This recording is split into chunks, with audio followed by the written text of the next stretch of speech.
लोग ये जानना चाहते हैं कि जब मुस्लिम्स की जो बात आप कर रहे हैं 15% और 85% की, तो 15% अमीर कैसे हो गए और 85% गरीब कैसे हो गए?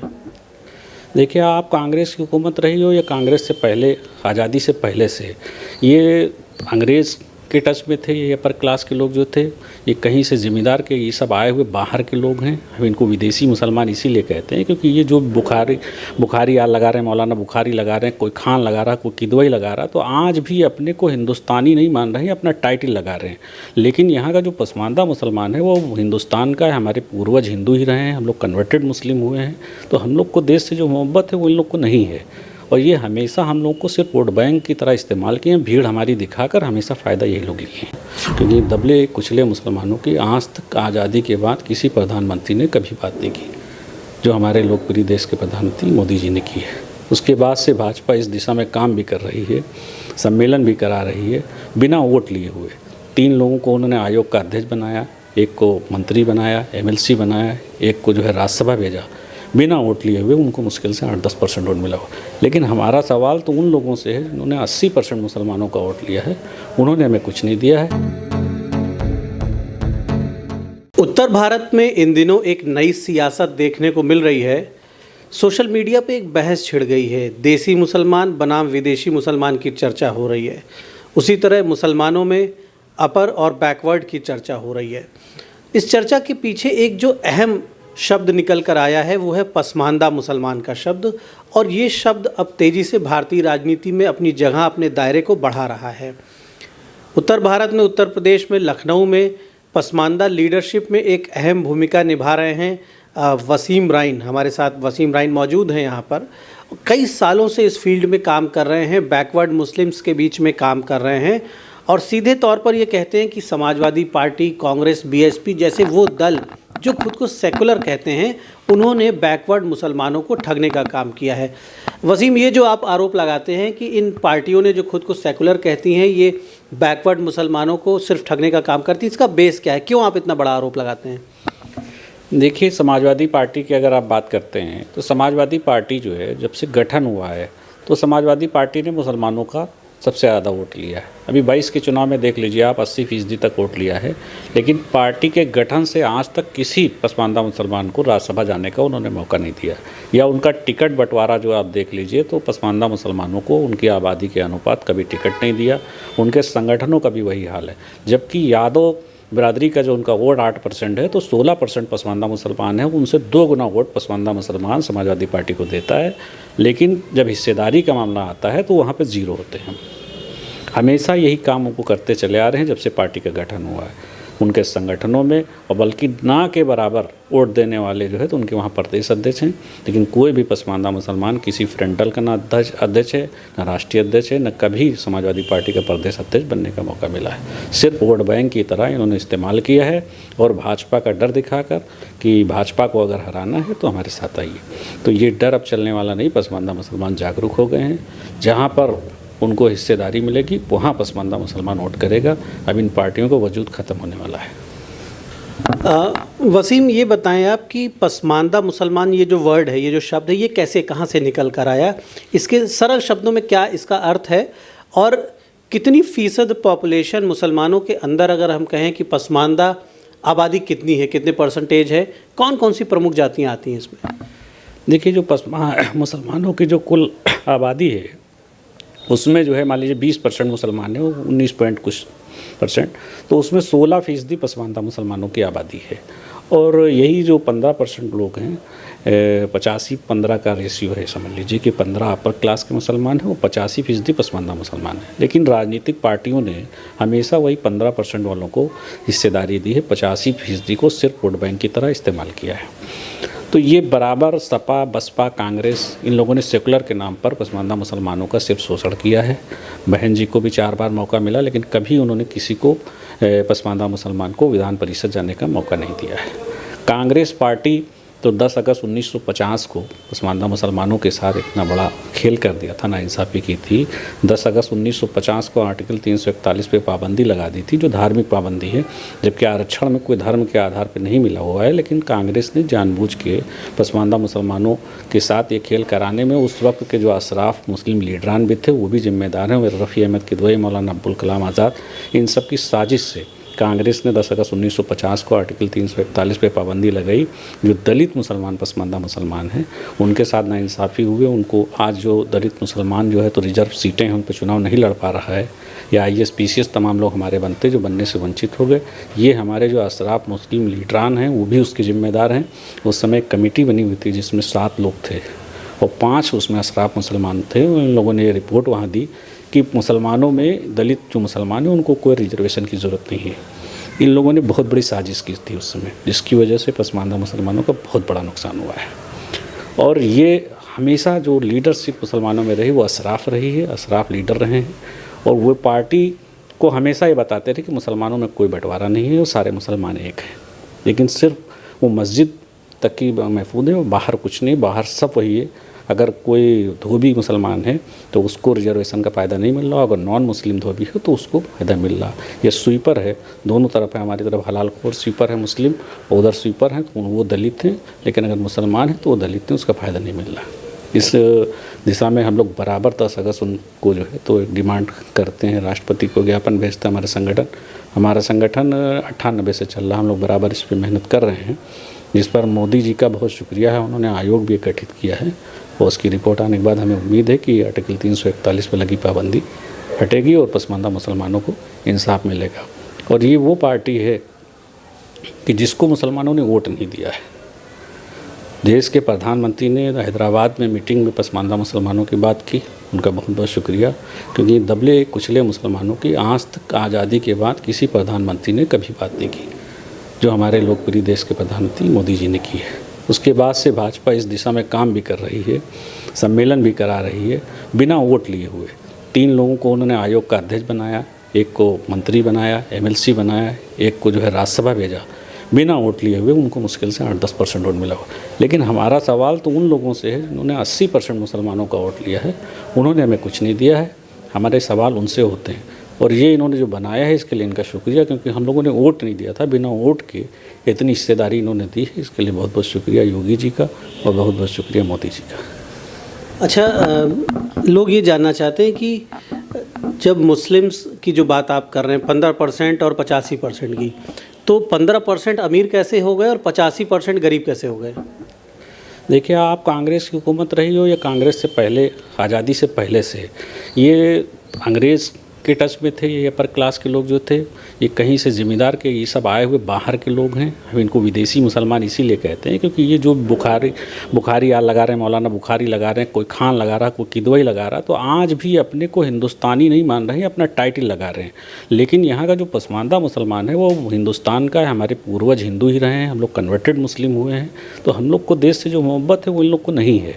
और ये हमेशा हम लोग को सिर्फ वोट बैंक की तरह इस्तेमाल किए हैं, भीड़ हमारी दिखाकर हमेशा फ़ायदा यही लोग लिए हैं। अच्छा, आप क्या कहना चाहते हैं, जैसे अगर किसी ने किदवई अपने नाम के आगे टाइटल लगाया है या खान लगाया है, या जो सो कॉल्ड जो बड़ी जातियां जिनकी आप चर्चा करें, किस आधार पर आप इनको विदेशी कह रहे हैं? इनके पूर्वज जो हैं, तो आप अगर पता करेंगे तो इनके पूर्वज सब बाहर से आए थे। अगर बुखारा से आए थे तो वो बुखारी लगा रहे हैं, कोई खान लगा रहा है तो उनका ताल्लुक सीधा है कि अफ़गानिस्तान से। किदवई है वो भी बाहर से आए हैं। तो इन लोग का जो भी सिलसिला वो बाहर से आए हुए मुसलमान हैं, कोई हिंदुस्तान के नहीं है। लेकिन जो पसमानदा मुसलमान हैं वो हिंदुस्तान के मूल निवासी हैं, भारत के मूल निवासी हैं। हम लोग यहीं से कन्वर्टेड मुसलमान हैं, हम इसी मिट्टी में पैदा हुए हैं। तो हमको जो मोहब्बत है वो विदेशी मुसलमानों को नहीं हो सकते। यही वजह से इन लोगों ने हम लोग के साथ बड़ी नाइंसाफ़ी की है। हमेशा यही लोग फ़ायदा लिए हैं राजनीति में, चाहे विधायक बनना हुआ, मंत्री बनना हुआ, गवर्नर बनना हुआ, सब यही बने हैं। कोई भी पसमानदा मुसलमान आज तक नहीं बना। बाराबंकी आप जहाँ बैठे हुए हैं, हमारा गृह जनपद भी है, यहाँ आज़ादी के बाद से एक सिर्फ पसमानदा मुसलमान विधायक हुआ है। आज सोच लीजिए कि 75 साल हो रहे हैं, 75 साल में एक सिर्फ हम पसमानदा मुसलमान विधायक बना पाए हैं। देखिए, इन लोग की बड़ी साजिश रही है। आप देख लीजिए, आज़ादी के बाद किसी गांव में मुस्लिम लीडरों ने कभी कोई स्कूल नहीं बनाया है। हमको तालीम से दूर रखा। अगर तालीम भी अगर लेने की बात आई, किसी ने सोचा कि अपने बच्चों को तालीम दिलाएं, तो उनको कहा दीन की तालीम दिलाइए, नौकरी तो सरकारी मिलना नहीं है, तो क्या फ़ायदा पढ़ने से, आप जो है दीनी तालीम लीजिए, हाफिज़ बनिए, मौलाना बनिए। तो इधर लगा दिए और ख़ुद अपने बच्चों को कॉन्वेंट स्कूल में पढ़ाए, फॉरेन में पढ़ाए। आज उनके बच्चे अफसर भी हैं और हमेशा क्योंकि वो सत्ता में रहे हैं। लेकिन इधर हम लोग को लगा दिया कि आप दीनदार बन जाओ, इधर दीन में लगा दिए कि आप दीन का काम करिए, हाफिज़ बनिए, मौलाना बनिए, आलिम बनिए, और उधर वो अपने बच्चों को कॉन्वेंट स्कूल में, कोई भी स्कूल कहीं नहीं बनाए। और हमेशा उनको पता था कि अगर ये लोग पढ़ लिख गए तो जागरूक हो जाएंगे, तो फिर हमारी पकड़ से ये लोग बाहर हो जाएंगे। हमेशा ये रहा है, हर गांव में एक मियाँ है, और पता चला कि कोई नेता गया तो उन्हीं के वहाँ गया कि पूरा गांव मियाँ के कहने से वोट देगा, जहाँ मियाँ कहेंगे वहाँ वोट पड़ जाएगा। लेकिन आज देख लीजिए, किसी मियाँ की किसी गांव में नहीं चल रही है। अब कोई ठेकेदार नहीं बन पा रहा क्योंकि पसमानदा मुसलमान जागरूक हो गए। नहीं, ऐसा क्यों, इस फ्रंट पे क्यों आना पड़ा? क्या कहीं उपेक्षा हुई, कोई तकलीफ़ हुई, आपको सम्मान नहीं दिया, आपको हिस्सेदारी उन्होंने नहीं दी, प्रॉपर्टी में हिस्सेदारी, बिजनेस में, या जो राजपाट पहले उनका चल रहा था, बादशाहत चल रही थी, उस समय क्या शेयर नहीं मिला? इस वजह से बहुत से मुसलमान बिल्कुल गरीब रह गए, जो भारतीय, जिसको आप कह रहे हैं कि भारतीय मुसलमान कन्वर्ट हुए तो उन्हें उसी हिस्सेदारी नहीं मिली। वो तो पहले भी रईस थे, आज भी रईस हैं, और जो भारतीय मुसलमान हैं वो पहले भी गरीब थे, आज भी गरीब रह गए। ये बात आप कहना चाह रहे हैं? देखिए, जो पसमानदा मुसलमान जिनको कह रहे हैं, उसमें पसमानदा में ओबीसी मुसलमान भी हों, दलित मुसलमान भी हैं।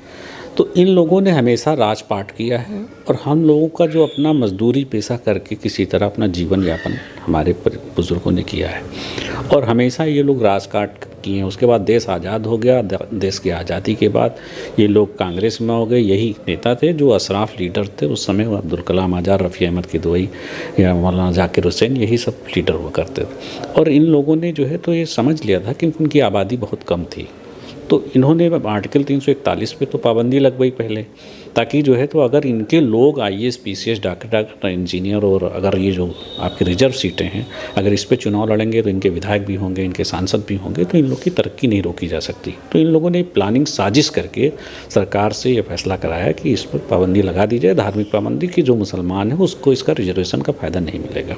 और इन लोगों का राज चलता रहा। ये हमेशा जहाँ भी पावर की बात आई तो इन्हीं को मुसलमानों के नाम पे, कि सारे मुसलमान एक हैं, और मुसलमानों के नाम पर जो भी मिलना है इन्होंने ही लिया। और अब अगर हम लोग अपने हक की बात करते हैं, जब भी हिस्सेदारी की बात उठती है, जैसे इस वक्त हम पसमानदा मुसलमान के आंदोलन चल रहा है, हम लोग आंदोलन बहुत दिनों से चला रहे हैं, 98 से चल रहा है, हमारे सब साथी चला रहे हैं। तो एक आरोप लग रहा है कि भाजपा करा रही, भाजपा फूट डला रही। हमेशा यही किए हैं कि जब भी कभी हम लोगों ने हिस्सेदारी की बात की तो इन्होंने हमेशा कोई ना कोई आरोप लगाया है कि इनसे फला करा रहे हैं, डमा करा रहे हैं। लेकिन कभी हिस्सेदारी देने की जब बात आई तो कभी ने, अगर वो हमको अपना बराबर का भाई मानते जो अशराफ मुसलमान हैं, तो हमारे लिए क्या किया उन्होंने।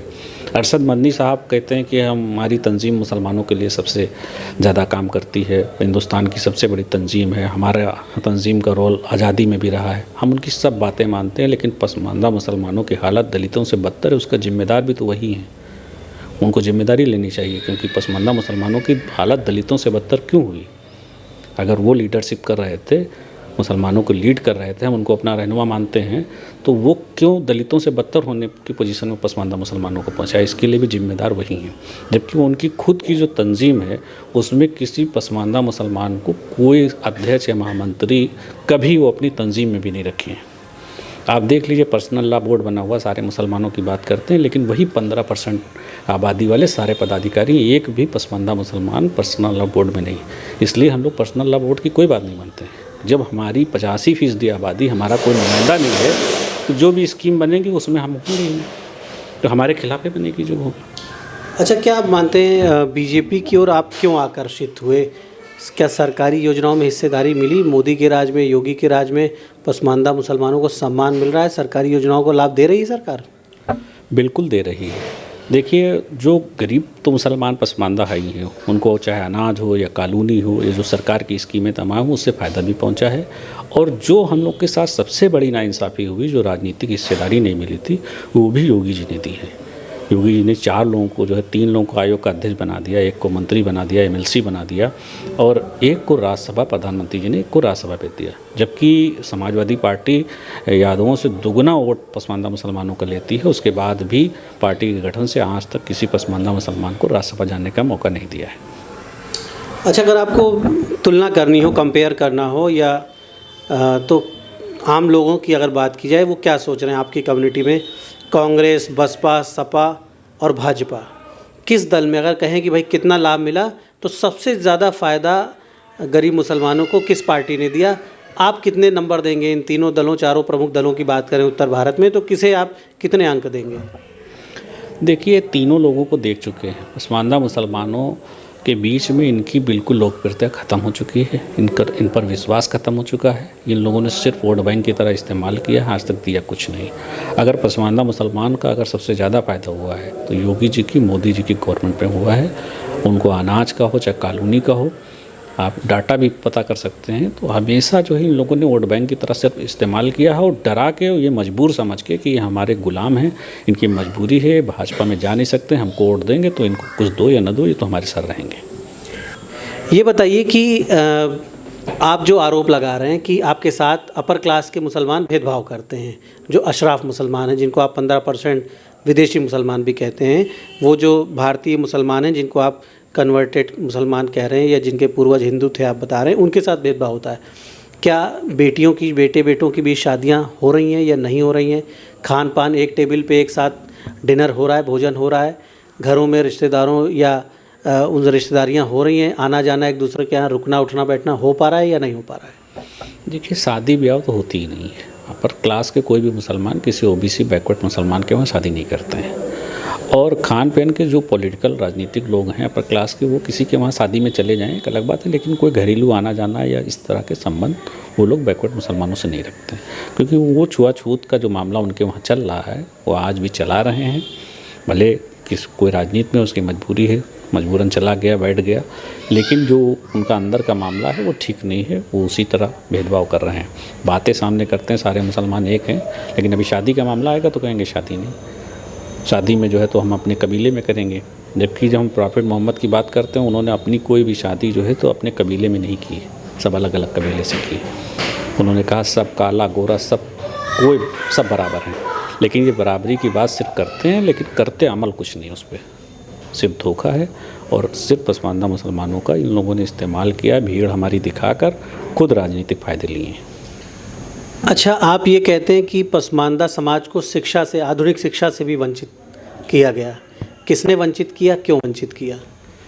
देखिए, जो अशराफ लीडरशिप है इनकी हमेशा प्लानिंग रही। जब भी कोई पसमानदा मुसलमान अगर इनके वहाँ गया, गांव के प्रधान ये हुआ करते थे, मियाँ हैं, ज़िम्मेदार हैं, बड़े आदमी थे, लोग राय लिए कि हम अपने बच्चे को पढ़ाना चाह रहे हैं, तो कहा दीन की तालीम दिलाओ, नौकरी सरकारी तो मिलनी नहीं है, आप हाफिज़ बनाओ, मौलाना बनाओ, कारी बनाओ, आलिम बनाओ, वो दीन का काम करें।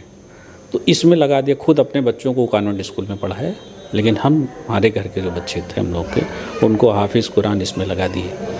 तो हम लोग जो शिक्षा के क्षेत्र में काफ़ी पिछड़ गए। हालांकि आज की जो पीढ़ी है वो जिस पोजीशन में जो लोग हैं वो अपने बच्चों को अच्छी से अच्छी तालीम दिला रहे हैं। आज हमारे लोग आईएएस भी हैं, आईपीएस भी हैं, डॉक्टर भी हैं, इंजीनियर भी हैं। अब हम लोग जागरूक हो गए हैं और हमारा संगठन बराबर यही काम कर रहा है कि हम अपने लोगों को जागरूक कर रहे हैं कि आप अपने बच्चों को तालीम दिलाइए। और उनकी जो आबादी 15% है वो हमारी 85% है।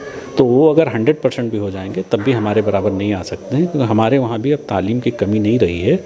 बहुत से लोग, अभी सरकार से भी हमने गुजारिश की थी कि जो ये मदरसे हैं, मदरसों में जो बच्चे पढ़ें, जितने मदरसे आपके चल रहे हैं उनके जो भी प्रबंधक हैं, जो चलाने वाले हैं, वो सब अशराफ मुसलमान हैं। वहाँ जितने बच्चे पढ़ने वाले हैं सब पसमानदा मुसलमान हैं। तो सरकार से हमने अभी मांग की थी कि जैसे आप नवोदय विद्यालय चलाते हैं, आवासीय चलाते हैं, इसी तरह से पसमानदा मुसलमानों के लिए आप स्कूल बनाइए, ताकि हमारे जो पसमानदा समाज के बच्चे हैं उसमें तालीम हासिल करें और दूसरे जो ये अशराफ तबके के जाल में फंसे हुए हैं उससे निकल आए बाहर। तो सरकार से हमें काफ़ी उम्मीदें हैं कि सरकार इस दिशा में, क्योंकि पसमानदा मुसलमानों के लिए बराबर काम कर रही है, तो हमें उम्मीद है कि इस पर भी गौर करेगी सरकार। अगर ऐसा हुआ तो हमारे लोग, हमारे जो घरों के बच्चे हैं वो शिक्षित होंगे और देश के काम आने वाले हैं। अच्छा, लगभग कितनी जातियां ऐसी हैं जिनको आपने आइडेंटिफाई किया है जो बैकवर्ड हैं, जिन्हें आप पसमानदा मुसलमान कहते हैं? संख्या में ऐसी लगभग कितनी जातियां होंगी और पूरी मुस्लिम आबादी का लगभग कितना प्रतिशत है ये देखिए, करीब लगभग जो है जो यूपी में है तो 41 जातियाँ हैं। अंसारी है, राइड हैं, कुरैशी हैं, हलवाई हैं, सिद्दीकी हैं, मनियार हैं। तो ये सब जो है पसमानदा मुसलमान हैं। तो उसमें खान, पठान, किदवई, तो ये छोड़ दीजिए, बाकी सभी जो मुसलमान हैं वो पसमानदा मुसलमान हैं। जो 20% अगर यूपी में आबादी है तो 16% उसमें पसमानदा मुसलमान है और 4% असराफ मुसलमान हैं। अच्छा, ये जो बातें आप कहते हैं तो इससे कम्युनिटी के अंदर से, कौम के अंदर से नाराज़गी भी होती होगी, लोग आप पर नाराज़ भी होते होंगे।